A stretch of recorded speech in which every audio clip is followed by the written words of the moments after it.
रात के 11 बजे का वक़्त था और मैं बेखबर सो रहा था तो अचानक फ़ोन पर कॉल आने लगी। मैंने बामुश्किल फ़ोन उठाया और बोला, अस्सलाम वालेकुम। कॉल पर मेरे वालिद साहब थे। वालेकुम अस्सलाम, कैसे हो तलहा बेटा, क्या कर रहे थे? जवाबन मुझे अब्बूजी की संजीदा सी आवाज़ सुनने को मिली। सो रहा था अब्बूजी, आप लोग खैरियत से पहुंच गए हैं? और फिर जो उन्होंने मुझे बताया उसे सुनकर मेरे कदमों तले ज़मीन निकल गई। उनकी गाड़ी रास्ते में एक हादसे का शिकार हो गई थी और इस वक्त वो सब हस्पताल में थे। अगरचे बकौल उनके फ़िक्र की कोई बात नहीं थी और वो सब मामूली ज़ख्मी थे, लेकिन उनका परेशान लबो लहजा और गैर मामूली अंदाज़े गुफ्तगू मुझे किसी अनहोनी का पता दे रही थी। लिहाजा मैंने फ़ौरन रवानगी का प्रोग्राम बनाया। अगरचे अब्बूजी उस वक़्त मुझे सफ़र से मना कर रहे थे, लेकिन मेरा रुकना अब नामुमकिन हो चुका था और दिल चाह रहा था कि मैं उड़कर उनके पास पहुंच जाऊं। मेरे वालिदैन, खाला खालू, मेरी छोटी बहन सब करीबी रिश्तेदारों की शादी में शिरकत करने के लिए आज शाम ही हैदराबाद रवाना हुए थे। मैं अपने इम्तिहानात की वजह से घर पर रुक गया था। मेरी खाला और खालू हमारे घर से 2 गलियां छोड़कर ही रहते थे और हमारे उनसे बहुत खुशगवार तल्लुकात थे। खाला खालू नहायत शफीक, पुरखलूस और ज़िंदा दिल थे। अल्लाह ताला ने उनको हर दुनियावी नेमत से नवाजा था सिवाय औलाद के, लेकिन उन्होंने इस कमी को अपनी ज़िंदगी का रोग बनाने की बजाय तकदीर का लिखा जानकर उससे समझौता कर लिया था और मुझे और मेरी छोटी बहन गुड़िया को वो अपनी औलाद ही समझते थे और अपनी तमाम तर मोहब्बत हम पर निछावर करते थे। नतीजतन हम दोनों भी उन्हें वालिदैन जैसा ही मुकाम देते थे। मैंने रात भर जाकर पेपर की तैयारी की थी। पेपर के बाद जब मैं घर आया तो सबके साथ इतना मसरूफ़ रहा कि वक़्त गुज़रने का पता ही नहीं चला। शाम को जब सब मुझे ढेरों हदायतें देकर रवाना हुए तो मेरा थकन से बुरा हाल था। रात का खाना खाकर नमाज अदा करते ही मुझ पर नींद का इस कदर शदीद गलबा हुआ कि मैं लम्हों में गाफिल हो गया। फ़ोन आने के बाद मैं ख़ुद को रोक न सका और फ़ौरन ही तैयार होकर रवाना हो गया।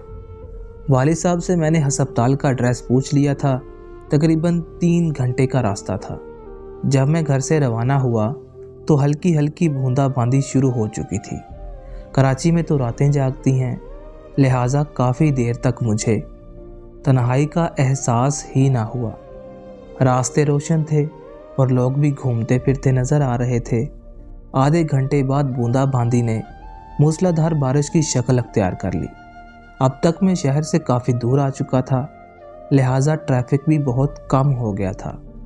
कभी कभार कोई इक्का दुक्का गाड़ी नज़र आ जाती थी, अगरचे गाड़ी के वैपर मुसलसल चल रहे थे, लेकिन तेज़ बारिश के बाइस बाहर धुंधला सा नज़र आ रहा था।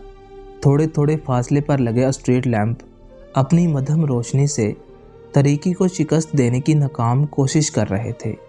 सड़क पर दोनों तरफ घने दरख्तों ने रोशनी को भी निगल लिया था। अगरचे मैं फितरतन काफ़ी दलेर और निडर था, लेकिन तन्हाई और तरीकी की हैबत मुझ पर तारी होती जा रही थी और मैं सफ़र के खैर खैरियत से तमाम होने की दुआ कर रहा था। लम्हा भर को बिजली चमकती तो पूरा मंजर वाज़िया हो जाता था। बड़े बड़े दरख्त तेज़ हवा से हिलते हुए मुख्तलिफ शक्लें अख्तियार कर रहे थे। कभी कभी तो यूँ लगता जैसे खूनी चुड़ैलें मुझे इशारे से अपनी तरफ बुला रही हों। अचानक बिजली चमकी तो मुझे दूर सड़क के आइन दरमियान में एक इंसानी पुतला खड़ा हुआ नज़र आया, जो ज़ोर ज़ोर से हाथ हिलाकर गाड़ी रोकने की इस्तदा कर रहा था। पहले तो मैंने उसे कोई चोर समझा जो मुझे रोककर लूटना चाह रहा था। फिर अचानक मेरे जहन में बचपन से सुनी हुई वो तमाम डरावनी कहानियाँ आई कि जिन्नात जो होते हैं वो मुख्तलिफ रूप अख्तियार करके मुसाफिरों को तंग करते हैं। ये सोचकर मेरे रोंगटे खड़े हो गए।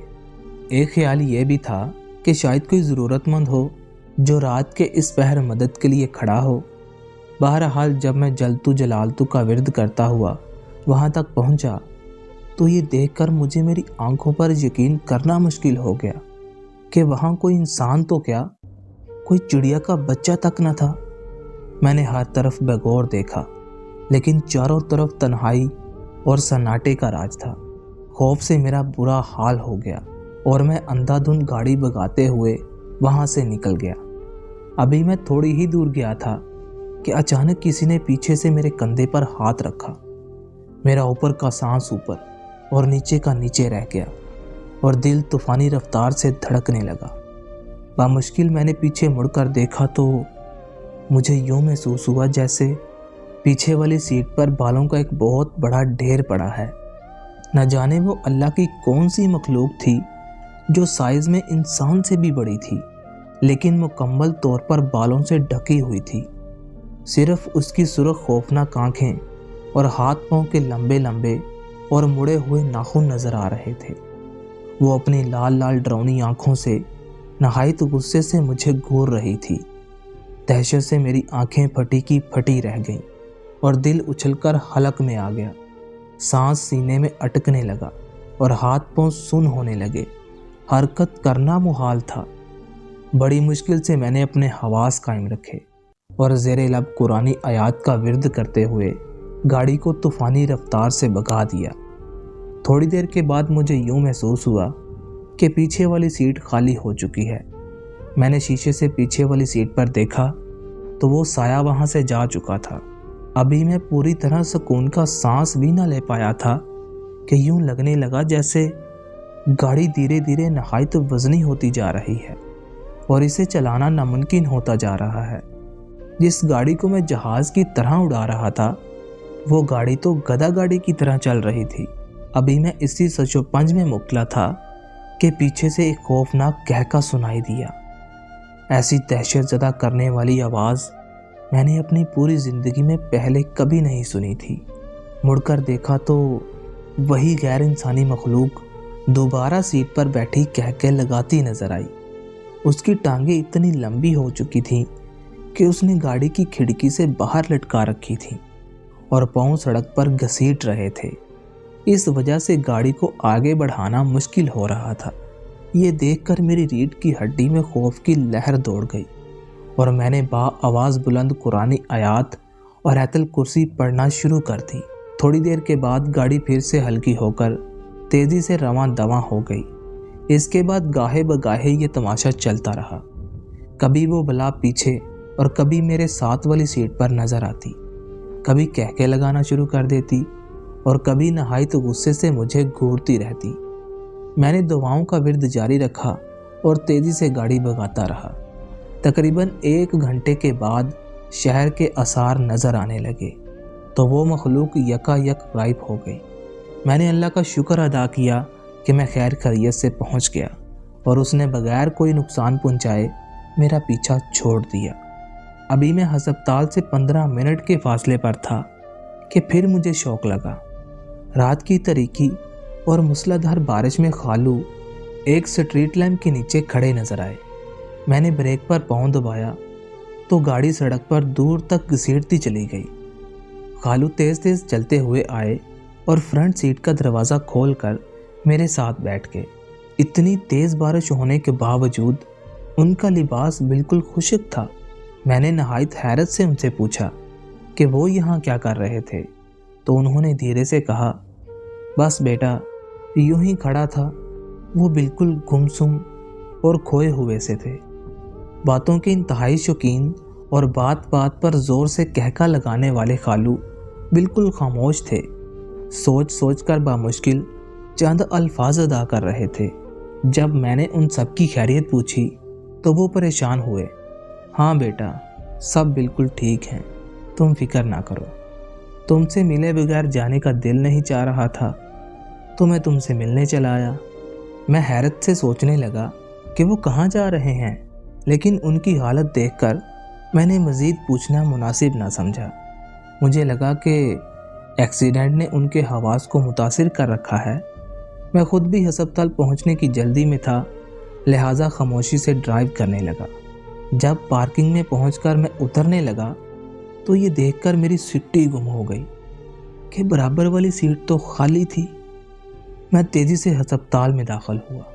تو سامنے ہی میرے والد صاحب نہایت دل گرفتہ حالت میں کھڑے ہوئے نظر آئے۔ میں خالو کے بارے میں بتانا چاہتا تھا، لیکن وہ خاموشی سے تیز تیز چلتے ہوئے مجھے اندر لے گئے۔ کمرے کا منظر دیکھ کر مجھ پر سکتہ طاری ہو گیا۔